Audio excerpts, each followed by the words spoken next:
ایک خاتون نے دیکھا کہ ایک شخص اپنی دکان کے کاؤنٹر پر بلی کو جس پیالے میں دودھ پلا رہا ہے اس چینی کے قدیم پیالے کی قیمت $30,000 سے کم نہیں۔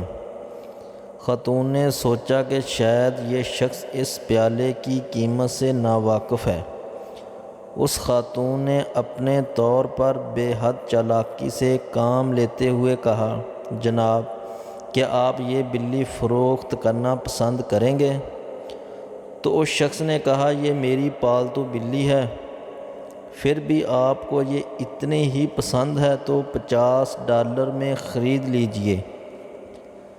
خاتون نے فوراً $50 نکال کر اس شخص کو دیے اور بلی خرید لی، لیکن جاتے جاتے اس دکاندار سے کہا، میرا خیال ہے کہ اب یہ پیالہ آپ کے کسی کام کا نہیں رہا، برائے کرم اسے بھی مجھے دے دیجئے، میں اس پیالے میں بلی کو دودھ پلایا کروں گی۔